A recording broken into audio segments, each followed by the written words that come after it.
প্রিয় দর্শক, আমন্ত্রণ জানাচ্ছি আমাদের নিয়মিত সরাসরি আয়োজন স্বাস্থ্য বিষয়ক অনুষ্ঠান টেলি প্রেসক্রিপশন থেকে। দর্শক, আজকে আমরা কথা বলবো ব্রেন টিউমারের একটি রূপ গ্লায়োমা। এই গ্লায়োমার কথা বলবো। আমাদের সাথে আছেন প্রফেসর ডক্টর হারাধন দেবনাথ, তিনি অধ্যাপক নিউরোসার্জারি বিভাগ, বাংলাদেশ মেডিকেল বিশ্ববিদ্যালয়। প্রফেসর ডক্টর হারাধন, আপনাকে স্বাগত জানাচ্ছি আমাদের স্টুডিওতে। আসলে কিন্তু ব্রেন টিউমার আমরা খুব ভয়ে থাকি যে ব্রেন টিউমার হয়েছে। এই ব্রেন টিউমার তো অনেক প্রকারভেদ আছে। আমি আসলে প্রথম জানতে চাই ব্রেন টিউমার আসলে কয় ধরনের হয়ে থাকে? ব্রেন টিউমার অনেক ভাগে ভাগ করা হয়েছে, তবে গ্লায়োমার ক্ষেত্রে দুইটা, একটা হলো বিনাইন, একটা হলো ম্যালিগন্যান্ট। আবার এটা একটা ক্লাসিফিকেশন, একটা according to origin of the tumour, কোন সেল থেকে উঠেছে। যেমন মেনিনজেস থেকে যদি উঠে, মেনিনজেস হলো ব্রেনের কাভারিং, এর ভিতরে একটা লেয়ার আছে অ্যারাগনয়েড লেয়ার, ওখান থেকে যদি উঠে ওটা মেনিনজিওমা বলি। আবার গ্লায়াল সেল মানে আমাদের ফাংশন করে যে ব্রেন সেলগুলি, এটার নাম হলো নিউরন যেখানে সাপোর্ট পায়, সাপোর্টিং সেল বা কানেক্টিভ টিস্যু সেল, সেগুলো গ্লায়াল সেল। গ্লায়াল সেল চারটে আছে: অ্যাস্ট্রোসাইট, অলিগোডেন্ড্রোসাইট, এপেন্ডাইমাল সেল, মাইক্রোগ্লায়াল সেল। এই গ্লায়াল সেল থেকে যদি কোনো টিউমার ওঠে, এটাকে গ্লায়োমা বলা হয়। তাহলে আপনি যেটা বলছেন যে গ্লায়োমার কথা বলছেন, যে আসলে এক ধরনের ব্রেন টিউমার, আসলে গ্লায়োমাটা কেন হয়? সব টিউমারের মেকানিজম একই। আসলে এক নম্বর কথা হলো যে আননোন ইটিওলজি, কারণ জানা জানি। তবে যেটা সায়েন্স যেটা যতটুকু আবিষ্কার করতে পারছে, যেমন আমাদের শরীরে, যেমন একটা মানুষের বা যে কোনো প্রাণীর জন্ম আছে, তারপরে তার গ্রোথ আছে, তারপরে তার বংশ বৃদ্ধি আছে, এরপরে তার বার্ধক্য এবং মৃত্যু। সেলেরও এরকম সাইকেল আছে, সেলের জন্ম, গ্রোথ এবং মৃত্যু তিনটাই আছে, এবং এটা একটা নির্দিষ্ট নিয়মে পরিচালিত হয়। এই জন্য একটা ইয়াং মানুষের চেহারা এবং আমাদের চেহারার মধ্যে পার্থক্য আছে। তো সেলেরও এরকম বয়স হয় এবং আলটিমেট সেল মারা যায়। তো এই যে গ্রোথ রেটটা একটা কন্ট্রোল রয়েতে হয়, যার ফলে আমাদের শরীরটা একটা শেপ মেনটেন করে। কিন্তু কোনো সময় যদি সেলের জিনে মিউটেশন হইলে বডির একটা মেকানিজম আছে যেখানে টিউমার করতে দেয় না, শরীরে কোনো টিউমার করতে দেয় না। এটা হলো ঈশ্বর কর্তৃক প্রদত্ত P53 জিন, সেটা মানুষের টিউমারকে প্রতিরোধ করে যাতে না হওয়ার জন্য, টিউমার সাপ্রেসর জিন বলা হয়। এখন ওই টিউমার সাপ্রেসর জিন যদি কোনো কারণে মিউটেশন হয়, ইনঅ্যাক্টিভ হয়ে যায়, ও সাপ্রেস করতে পারে না টিউমার না হওয়াকে, তখন টিউমার হয়।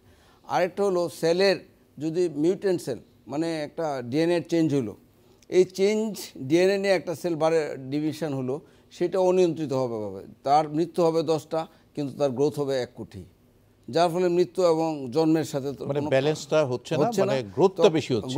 তখনই সে মাস বা টিউমার হিসেবে আসে। এটা চামড়ায়ও হতে পারে, হাড়েও হতে পারে, মাংসেও হতে পারে, ব্রেনেও হতে পারে। এটাগুলো একটা মেকানিজম। আরেকটা হলো ইপিথেলিয়াল গ্রোথ ফ্যাক্টর রিসেপ্টর, সেইখানে যদি ওভার এক্সপ্রেশন হয়, সেখানেও জেনেটিক চেঞ্জ হয়, সেই ওভার এক্সপ্রেশন হয়, সেটার জিনে যদি মিউটেশন হয়, তখন ওভার এক্সপ্রেশন সেটা বেশি তৈরি করে, সেল বেশি ডিভিশন করে, সেল বেশি, তখন মানুষের টিউমার হয়। আচ্ছা, এই যে গ্লায়োমার কথা বলছেন যে এক ধরনের ব্রেন টিউমার, আমাদের দেশে এটা ইনসিডেন্স কেমন? আমাদের দেশে একজাক্টটা জরিপ এটা নাই, তবে ইন্টারন্যাশনাল জরিপ যেটা 1 লক্ষ মানুষের 6 জনের গ্লায়োমা হয় প্রতি বছরে, ইন্টারন্যাশনাল জরিপ। আমাদের দেশে এরকম জরিপ, মানে এটা ইন্টারন্যাশনালি যে একটা জরিপ আছে, সেখানে তো সংখ্যা কিন্তু কম নয়, কিন্তু 1 লক্ষ মানুষের প্রতি বছর 6 জনের গ্লায়োমা হয়। আচ্ছা, এই যে গ্লায়োমা, এই যে জায়ান্ট সেল, এটা কি ধরনের সেল? জায়ান্ট সেল না, যে গ্লায়াল সেল। সেল গ্লায়াল সেল হলো ওই যে কানেকটিভ টিস্যু সেল আমি বললাম। কানেকটিভ টিস্যু মানে যেখানে আপনার নিউরাল সেল, মানে নিউরন, আমাদের ব্রেইন তৈরি হয় নিউরন দিয়েই সব কাজ হয়। আমার কথা বলা, আমার চিন্তা শক্তি, বুদ্ধিমত্তা, মুভমেন্ট, লাভ, দুঃখ, সুখ, সব কিছু, ইমোশন, সব কিছু নিউরন করে। কিন্তু নিউরনকে সাপোর্ট দেওয়া হলো glial cell, supporting cell, connective tissue cell. সেটা 4 ধরনের। একটা হলো ওই যে আগে বলেছি, একটা হলো অ্যাস্ট্রোসাইট, একটা হলো অলিগোডেন্ড্রোসাইট, একটা হলো এপেন্ডাইমাল সেল, একটা মাইক্রোগ্লিয়াল সেল। এখন এই কানেকটিভ টিস্যু ইউজুয়ালি নিউরনের ডিভিশন হয় না, হয় যেগুলো বাচ্চাদের জন্মগত নিউরোব্লাস্টোমা, তখন টিউমার হয়। তাহলে ডিভিশনটা হয় হলো গ্লায়াল সেলের। আর হলো ওই যে মেনিনজেস অন্যান্য সেলের হয়, যেখানে হরমোন তৈরি হয়, যেখানে কানেকটিভ টিস্যু আছে, সেইটার ডিভিশন হয় জন্মের পরে। সেটা যদি ওভার ডিভিশন হয়, বেশি তৈরি হচ্ছে কিন্তু কম মারা যাচ্ছে, তখনই টিউমার হয়। তাহলে এই 4টা সেল থেকে যদি টিউমার মানে গ্লায়াল সেল আসলে যে আধিক্যতাটাই মানে যেটা হওয়ার একটা মৃত্যু হওয়ার কথা আর একটা হওয়ার কথা, সেখানে একটা মৃত্যু হচ্ছে কিন্তু হাজারটা হয়ে যাচ্ছে, তাহলে সংখ্যা অনেক বেড়ে যাচ্ছে এবং টিউমারটা তৈরি তখন হচ্ছে। টিউমার হচ্ছে এবং সবগুলি জেনেটিক ডিফেক্ট নিয়ে আসে। জেনেটিক ডিফেক্ট নিয়ে আসলে আমরা কিভাবে বুঝবো এটা লক্ষণটা কি আসলে গ্লায়োমার? সব ব্রেন টিউমারের লক্ষণ একই ধরনের প্রায়। তো একটা হলো জেনারেল লক্ষণ, মানে একটা ব্রেন টিউমার রোগী মাথা ব্যথা নিয়ে আসবে। তো মানুষ যারা আজকে দর্শক যারা আমাদের এই প্রোগ্রাম দেখছেন, যে মাথা ব্যথা হইলেই কিন্তু ব্রেন টিউমার না। ব্রেন টিউমারের লেস দেন 1% হলো মাথা ব্যথার কারণে হয়। মাথা ব্যথার কারণ হলো ব্রেন টিউমার। আর এর মধ্যে টেনশন টাইপ হেডেক, মানে দুশ্চিন্তার জন্য হেডেক 75%, আর 25% হলো মাইগ্রেন, আর বাকিগুলি সাইনোসাইটিস অন্যান্য। সুতরাং মাথা ব্যথা হইলেই মানুষ ওরিড হওয়ার কিছু নেই। ব্রেন টিউমারের মাথা ব্যথা সাধারণত লেস দেন 1% টোটাল মাথা ব্যথা।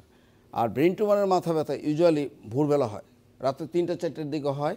তখন ঘুমায় থাকে মানুষ, বডিতে কার্বন ডাইঅক্সাইড ডিপোজিশন হয় এবং ব্রেইনের ইন্ট্রাক্রেনিয়াল প্রেশার বাড়ে, তখন হেডেক হয়, মানুষ সজাগ হয়ে যায়।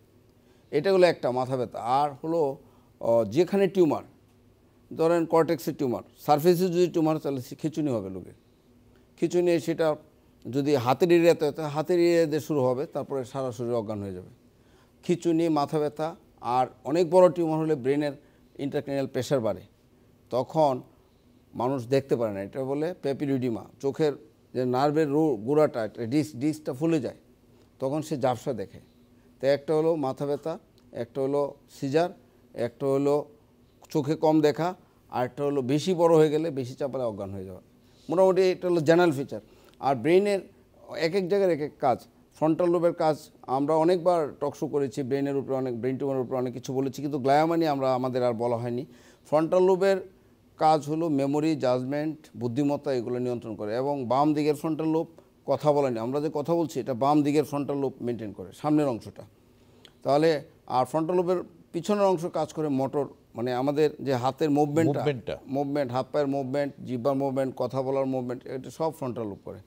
তাহলে পিছনের অংশ, সেন্ট্রাল সার্কাস যেটা ভাগ করা হয়েছে, পিছনের অংশে প্যারাইটাল লোব থাকে, সেটার কাজ হলো মানে অনুভূতি, সেন্সরি ইনপুট নেওয়া। যেখানে পেইন দিলাম সেটা ব্রেন কিন্তু বোঝায় এবং সেটা কন্ট্রোল করে প্যারাইটাল লোব। আর প্যারাইটাল লোবে যদি টিউমার হয় তা আমি দুই দিকের আঙ্গুল চিনব না, তারপরে গনতে পারবো না, তারপরে একদিকে যাইতে বলা হলো, আমি দেখা গেলো যে বের হয়ে যাইতে উল্টা দিকে যাওয়া শুরু করব। খাইতে গেলে একদিকে প্লেটের অর্ধেক খাবো, অর্ধেক খাবো না। এগুলার একটা সিনড্রোমের নাম আছে, গাসম্যান সাইন বলে, গাসম্যান সিনড্রোম। আর তাহলে গনতে পারবো না। আরেকটা করতে পারবে না প্যারাইটাল লোবে, যদি আমি একটা ত্রিভুজ আঁকতে বলি, দেখাই দিয়ে সে আঁকতে পারবে না। আচ্ছা। বা নিজের রুগী তার বেডে যেতে পারবে না, হসপিটালের রুগী যে ক্লাস থেকে বললাম যে আপনি একটু বেডে যান, যে চিনবে না। আর অক্সিপিটাল লোবের টিউমার হলে সে দেখবে না। আর টেম্পোরাল লোব হলো ইমোশন আর হেয়ারিং, মানে শোনা, এটা নিয়ন্ত্রণ করে। ব্রেনের আর নিচের দিকে পৃষ্ঠপ্রস্থ যে অংশ আছে সেরেবেলাম, সেটা ব্যালেন্স মেনটেন করে। আর ব্রেন স্টেম হলো আমাদের ভাইটাল সেন্টার, সেখানে হার্ট লাংসের নিয়ন্ত্রণ করে। যেখানে টিউমার হবে সেই জায়গার ফাংশন হ্যাম্পার্ড হবে। তো রুগী যে ফ্রন্টাল লোবে হলে তার মেমোরি, জাজমেন্ট, ইমোশন থাকবে না, তার মোটর প্যারালাইসিস হবে। অক্সিপিটাল লোবের টিউমার হলে সে চোখে দেখবে না। সেরিব্রাল লোবের টিউমার হলে সে ইমব্যালেন্স, হাঁটতে পারবে না। আর ব্রেন স্টেমের টিউমার হলে হার্ট লাংস বন্ধ হয়ে যাবে। তার মানে আপনি বলছেন আসলে যে আমাদের ব্রেনটাকে কয়েকটা ভাগে ভাগ করা আছে, যেমন বলছিলেন frontal lobe, parietal lobe, temporal lobe, এক একটা সাইডের ফাংশন এক এক রকম। যেখানে টিউমারটা হবে সেটা যে ফাংশন সেটা হ্যাম্পার হবে। এটাই আসলে আমাদের। আরেকটা জিনিস আমরা জানতে চাই যে আসলে ব্রেন স্টেম গ্লাইকোমা, মানে যেটা ব্রেন স্টেম গ্লায়োমা যেটা বলছেন আপনি, যে এটা লক্ষণটা কি আসলে? ব্রেন স্টেম গ্লায়োমা, ব্রেন স্টেম যেহেতু আমাদের ভাইটাল সেন্টার নিয়ন্ত্রণ করে, ভাইটাল সেন্টার মানে হার্টের লাংসের নিয়ন্ত্রণ করে, সেখানে সে একসময় শ্বাস নিতে পারবে না, সে খাবার গিলতে পারবে না। দেখা যাচ্ছে খাইতে গেলেও লাংসে খাবার চলে যাবে, নিউমোনিয়া হবে, খারাপ হয়ে যাবে এবং হার্টবিট একসময় বন্ধ হয়ে যাবে। আর ব্রেন স্টেমের আরও কাজ হলে হাত পায়ের মুভমেন্ট নিয়ন্ত্রণ করা। আর আমাদের ক্রেনিয়াল নার্ভ, আমরা এই যে কথা বলছি এটা ক্রেনিয়াল নার্ভ নিয়ন্ত্রণ করে। 12 জোড়া ক্রেনিয়াল নার্ভ পুরাটাই, যেমন অলফ্যাক্টরি নার্ভ, আমরা অলফ্যাক্টরি নার্ভ, অপটিক নার্ভের ব্রেন স্টেমের মতো ফাংশন নেই, কিন্তু অন্যান্য নার্ভ 4, 6, 3 সবগুলি ব্রেন স্টেম, এবং খাওয়া, কথা বলা এবং গিলা, এটা কিন্তু ব্রেন স্টেম নিয়ন্ত্রণ করে। যার ফলে ব্রেন স্টেমে লিশন হলে সে অ্যাসপিরেশন, মানে নিউমোনিয়া হবে, খাবার লাংসে চলে যাবে, আলটিমেটলি নিউমোনিয়া হয়ে সে মারা যাবে। আর মুভমেন্ট, হাঁটতে পারবে না সে, এবং আলটিমেটলি হার্ট লাংস বন্ধ হয়ে ডেথ। হার্ট লাংস বন্ধ হয়ে গেলে তার আসলে হ্যাঁ, রোগীটাকে সেভ করাটা খুব মুশকিল হয়ে যায়। তাহলে এই যে ব্রেন স্টেম গ্লাইমার যে কথা বললেন, তাহলে চিকিৎসাটা কি হবে ব্রেন স্টেম গ্লাইমার? ব্রেনস্টেমের গ্লাইমা আমরা আসলে খুব একটা বেশি কিছু করতে পারি না। আমরা বায়োপসি করি, যদি রিসেক্টেবল হয় বায়োপসি করি যতটুকু সম্ভব, কারণ ব্রেনস্টেমের কোনো অংশ নষ্ট হলে এটা রিকভারি করা কঠিন। চান্সটা কম এর পরবর্তীতে বায়োপসি করে হিস্টোপ্যাথোলজি করে আমরা পরে অঙ্কোলজি মানে ক্যান্সার ডাক্তারের কাছে পাঠাই, ওনারা এটা রেডিয়েশন কেমোথেরাপি দেয় according to the type of the tumour.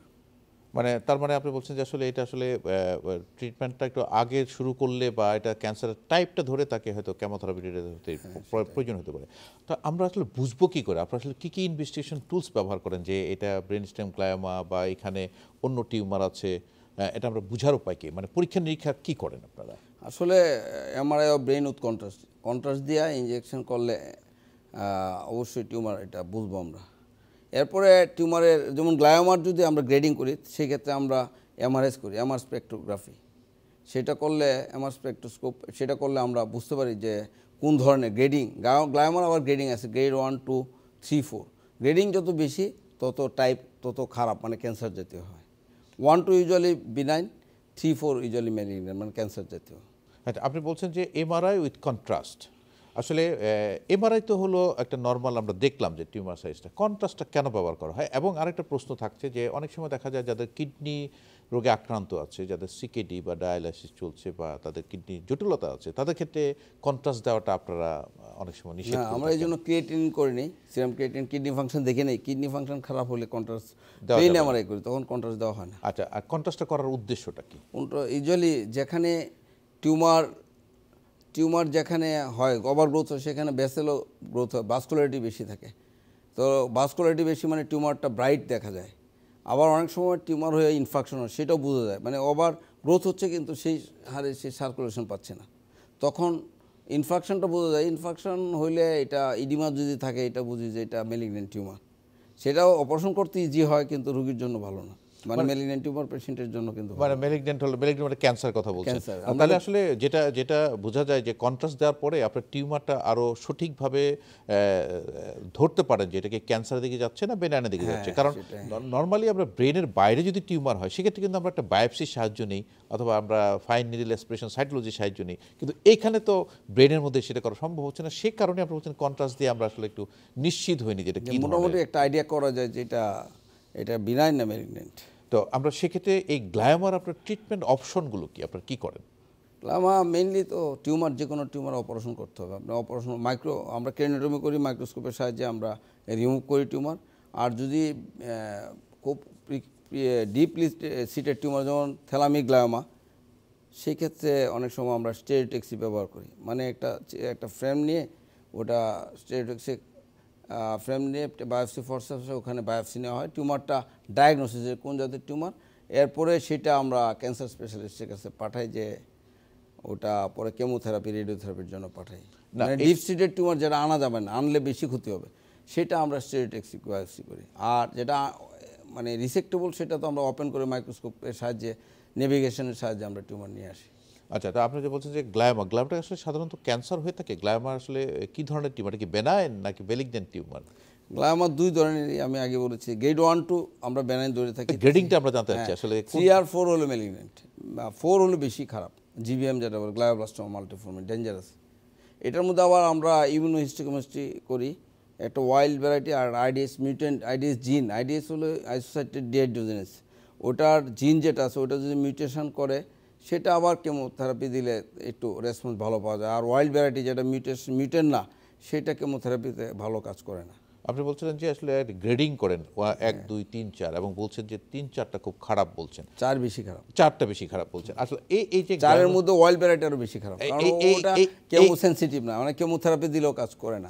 এই গ্লায়োমার গ্রেডিংটা আসলে কিভাবে করেন? মানে আসলে গ্রেডিং এটা হিস্টোলজিক্যাল, আমরা টিউমার বের করে আমরা এই প্যাথোলজির কাছে পাঠাই, হিস্টোপ্যাথোলজিস্টের কাছে।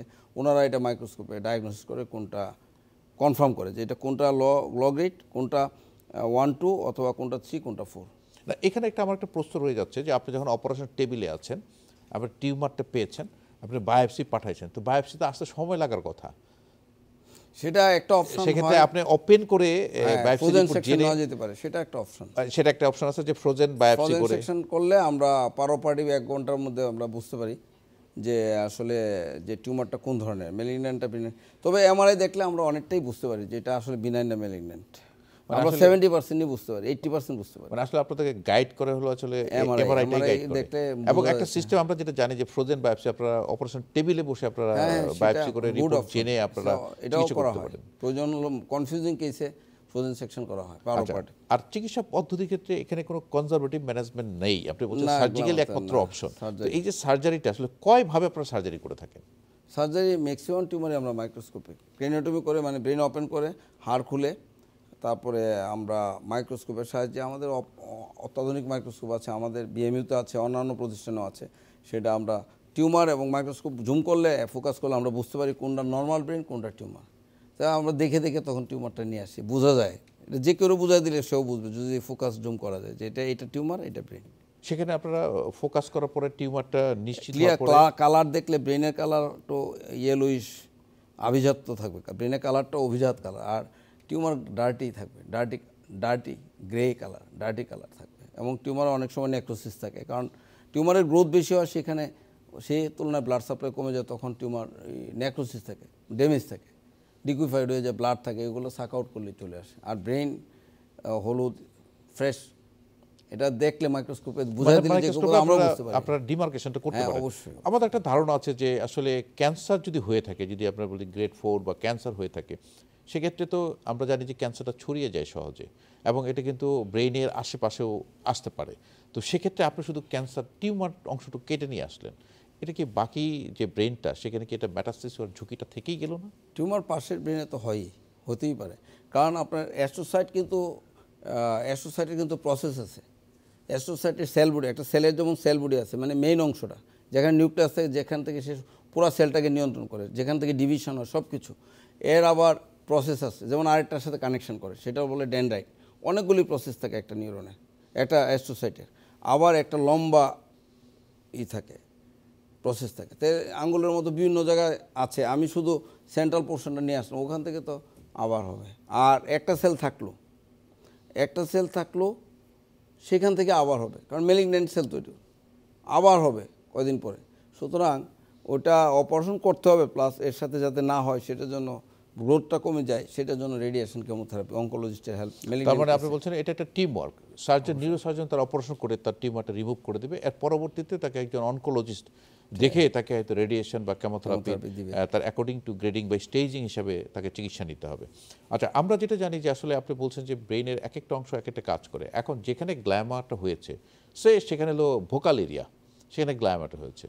তো আমি যদি গ্ল্যামারটা রিমুভ করি তাহলে তো তার স্পিচটা চলে যাওয়ার কথা। সেটা হতেই পারে। সে টিউমার যদি আপনার ব্রোকাস এরিয়া ড্যামেজ করে থাকে অলরেডি, তো সে এটা নিয়েই আসবে, ইউজুয়ালি নিয়েই আসে, অনেক দেরি করলে নিয়ে আসে, ড্যামেজ করে সে কথা বেজে যায়, কথা ঠিক মতন বলতে পারে না। আবার পিছনে আছে ওয়ার্নিক্স এরিয়া, সেখানে আপনার কথা বুঝতে পারে না, সে আন্দাজে বলে যায়, সেখানেও ড্যামেজ করে নিয়ে আসে। তো ওটা তো আর ড্যামেজ করে নিয়ে আসতে, এটা তো ঈশ্বর যে নার্ভাস সিস্টেম দিয়েছেন আমাদের, এটা পার্মানেন্ট সেল, এটা আমাদের আর রিপ্লেস করা সম্ভব না। মানুষের পক্ষে কিছু যারা ড্যামেজ হয়ে যায় এটা রিটার্ন নেই, যেটা আছে সেটা যেন আর ড্যামেজ না হয় সেই জন্য অপারেশন করা। আচ্ছা, গ্ল্যামার প্রগনোসিস কেমন? আপনি তো অনেক রোগী দেখছেন গ্ল্যামার। গ্রেড 1 হলো আমরা মনে করি B9। আমি একটা রোগী আমাদের ময়মনসিংহে করেছিলাম অনেক আগে, এটা 12-14 বছর হয়ে গেছে, গ্রেড 1।